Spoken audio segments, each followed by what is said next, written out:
Assalamualaikum warahmatullahi wabarakatuh. Perkenalkan, nama saya Fatin Salsa Nabila dari Prodi Pendidikan Bahasa dan Sastra Indonesia, kelas non reguler angkatan 2024. Di sini saya sudah menyimak video yang Bapak dosen kasih dan saya sudah mencatat beberapa poin-poin penting yang akan dipresentasikan melalui video. Di sini saya sudah mencatat beberapa poin-poin penting dari video Bapak dosen yang sudah diberikan. Menggunakan 5W plus 1H.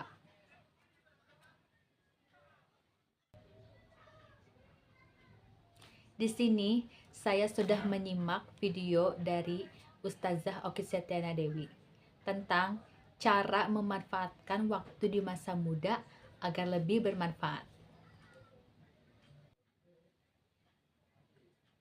Nah, di sini saya punya beberapa pertanyaan-pertanyaan penting, yaitu pertanyaan pertama, apakah ada cara spesifik untuk mengoptimalkan waktu di masa muda?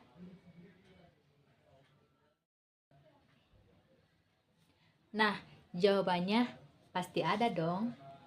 Yang pertama, tentukan tujuan. Tentukan tujuan apa yang mau dicapai untuk kegiatan sehari-hari. Contohnya kamu kayak bangun tidur nih, kamu akan melakukan aktivitas apa dulu? Apakah kamu bangun tidur langsung baca buku kah? Atau kamu langsung ingin berkegiatan apa, olahraga dulu kah? Atau gimana? Nah itu yang paling penting sih asal kegiatan positif ya.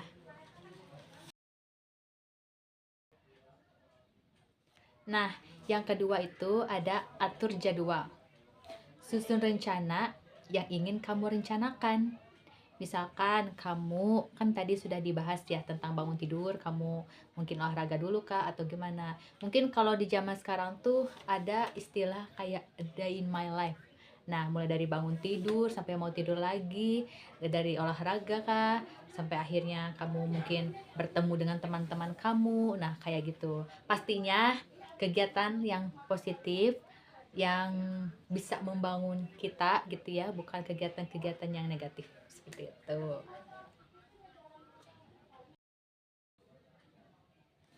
Nah, yang ketiga adalah cari wawasan baru atau pengalaman-pengalaman baru. Ikuti kegiatan-kegiatan yang positif gitu ya. Cari teman-teman yang bisa membangun kita, bukan malah menjadikan kita sebagai kayak saingannya atau gimana, tapi cari teman yang bisa membangun kita gitu. Jadi jangan terus-terusan diem di rumah, karena kalau terus-terusan diem di rumah kan kita nggak dapat wawasan gitu ya. Jadi pergi keluar, cari kegiatan positif dengan cara olahraga kah, atau mungkin membaca buku seperti itu. Jadi ya nongkrong tetap boleh nongkrong, tapi nongkrong pun harus tetap dilakukan dengan kegiatan positif juga gitu. Dan ibadah jangan sampai ditinggal. Nah, yang keempat ada berani ambil resiko. Jadi kita harus tanggung jawab atas pilihan yang kita ambil gitu. Terus jangan takut duluan, jangan apa-apa takut gagal duluan. Coba aja dulu. Hal-hal baru kita harus coba gitu. Jadi jangan takut akan kegagalan gitu ya. Jadi kita harus apa yang kita pilih, kita harus tanggung jawab akan resiko yang kita pilih itu. Gitu. Nah, yang kelima ada kembangkan bakat yang disukai. Atau kamu punya minat, misalkan kamu kayak suka nyanyi atau kamu suka menulis, nah itu harus dikembangkan. Siapa tahu dengan kita bakatnya menulis, nah kita bisa bikin buku juga gitu. Jadi bisa dibaca oleh banyak orang gitu. Nah, pertanyaan kedua, siapa sih yang dapat membantu kita untuk memanfaatkan waktu di masa muda? Nah, jawabannya ada yang pertama, orang tua dan keluarga. Biasanya mereka sering memberikan saran-saran yang positif. Karena kan mereka lebih berpengalaman nih di masa mudanya. Jadi supaya kita tidak salah langkah, mereka berikan hal-hal yang positif atau arahan-arahan yang positif gitu.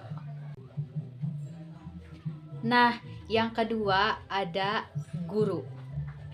guru memberikan bimbingan di sekolah atau kampus-kampus gitu ya. Jadi selain dari pihak keluarga di rumah gitu kan, di sekolah juga guru memberikan arahan-arahan yang baik gitu supaya kita tidak salah langkah seperti itu. Nah, yang ketiga ada teman yang positif. Jadi cari teman yang positif yang dapat membangun kita, bukan malah menjudge kita gitu. Jadi pinter-pinterlah dalam bergaul gitu. Pilih mana teman yang baik, mana teman yang buruk, seperti itu.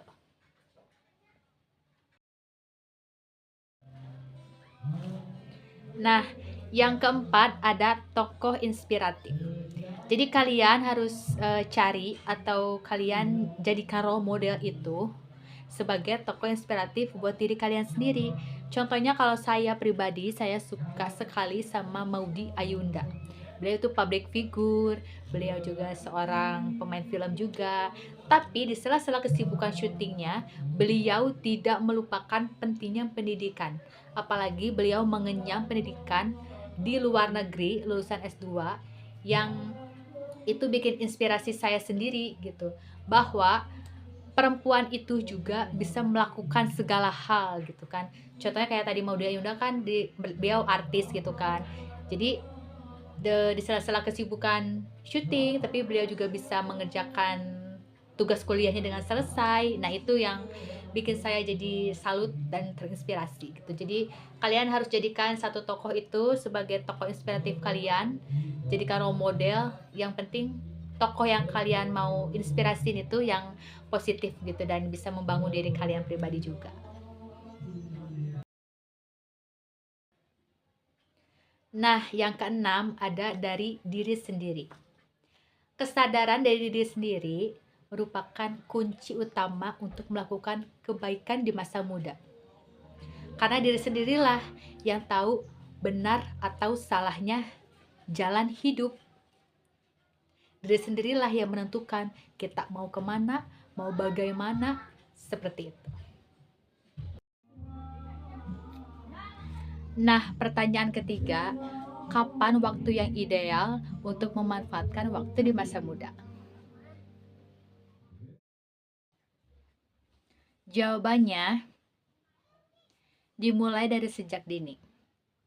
Orang tua wajib memberikan hal-hal positif atau mengajarkan hal-hal yang positif agar anak-anak di masa remajanya tidak salah jalan. Seperti itu. Pertanyaan keempat, mengapa memanfaatkan waktu di masa muda sangatlah penting? Jawabannya, yang pertama, sebagai fondasi untuk masa depan. Karena di masa muda itu waktu yang tepat untuk membentuk karakter, membangun keterampilan, kemampuan kita. Karena kan masa muda itu banyak ya waktu yang diluangkan. Jadi gunakan masa muda kita atau masa muda kalian sebaik mungkin yang positif pastinya.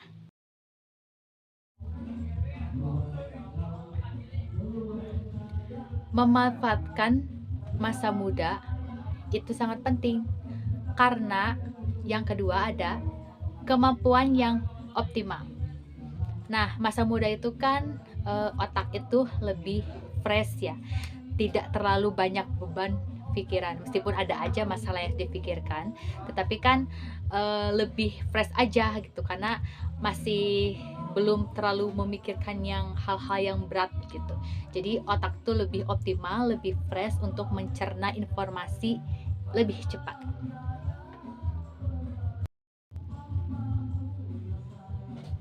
Yang ketiga ada kesehatan yang baik.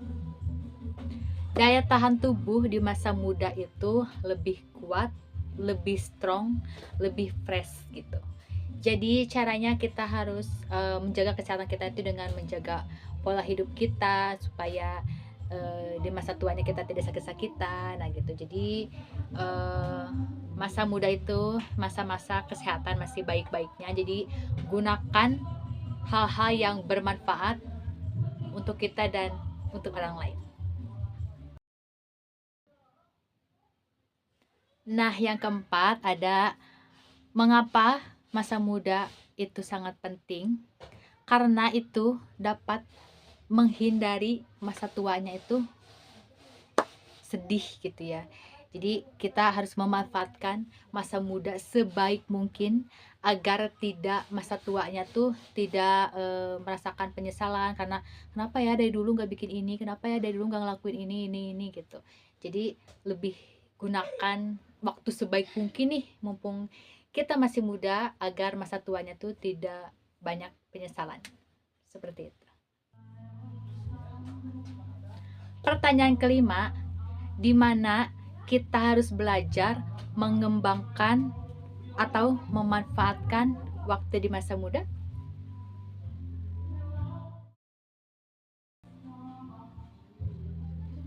Yang pertama ada di sekolah atau universitas. Karena kan kita bertemu dengan guru, teman-teman yang pastinya memberikan arah-arah yang baik, apalagi seorang guru memberikan arahan-arahan yang baik agar kita tuh tidak salah jalan, kita tidak salah langkah. Jadi sekolah dan universitas itu tempat yang baik untuk kita belajar mengembangkan atau memanfaatkan waktu di masa muda. Yang kedua ada seminar. Nah, ikuti seminar-seminar yang dapat membentuk relasi-relasi. Karena kan kalau misalkan seminar itu orang yang tidak dikenal jadi kenal gitu kan, itu menambah relasi gitu. Terus menambah wawasan baru juga nih. Ilmu yang tadinya kita nggak tahu jadi tahu. Jadi ilmu itu bukan hanya kita harus datang ke sekolah, tapi dengan kita datang ke seminar pun itu udah menambah ilmu kita. Seperti itu.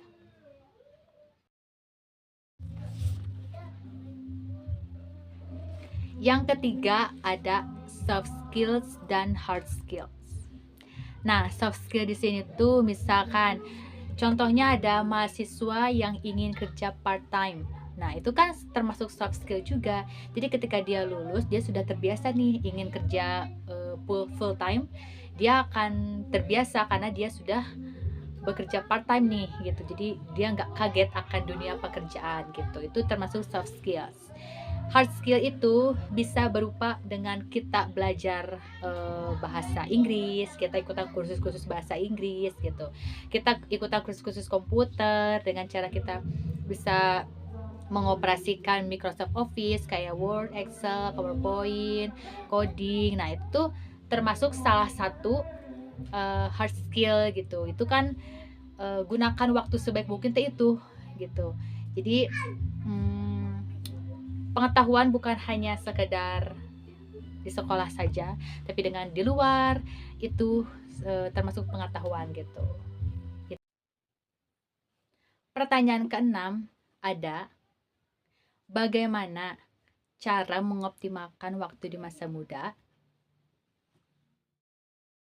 Tuh, contohnya kayak main game. Boleh sebenarnya kita bermain game, tetapi itu hanya sebagai hiburan aja.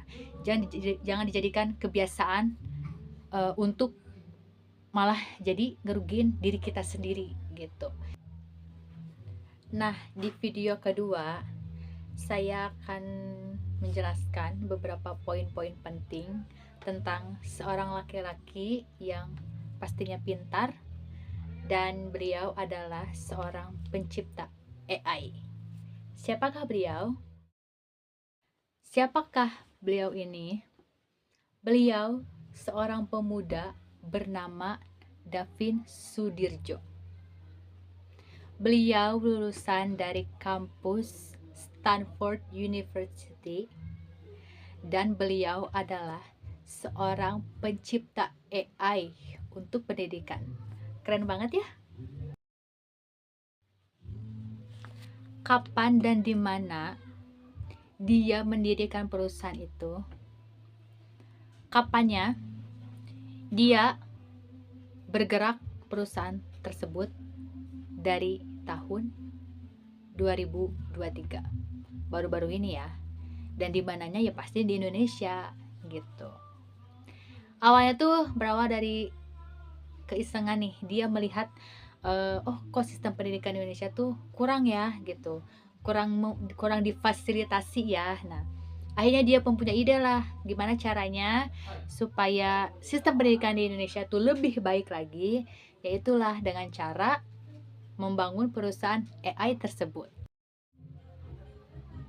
Jadi kesimpulannya dari video pertama dan video kedua itu, gunakan masa muda sebaik mungkin. Jangan malas-malesan, harus tetap berpikir positif.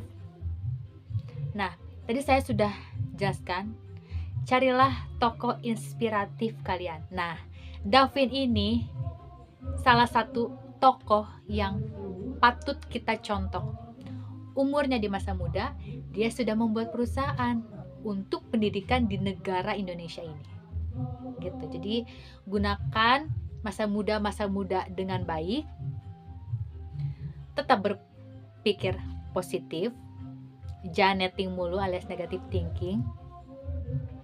Supaya kedepannya tuh kita bisa jadi contoh juga bagi orang lain dan bisa bermanfaat bagi orang lain. Mungkin itu yang bisa saya jelaskan. Mungkin hanya itu yang bisa saya sampaikan. Mohon maaf jika ada kesalahan kata yang saya ucapkan. Mohon maaf jika bahasa tubuh saya tidak mau diam, mata saya lihat ke kiri dan ke kanan, harap dimaklumi. Karena saya juga masih banyak belajar dan akan terus belajar lagi. Terima kasih kepada Bapak dosen yang terhormat. Saya Fatin Salsa Nabila pamit undur diri. Wassalamualaikum warahmatullahi wabarakatuh.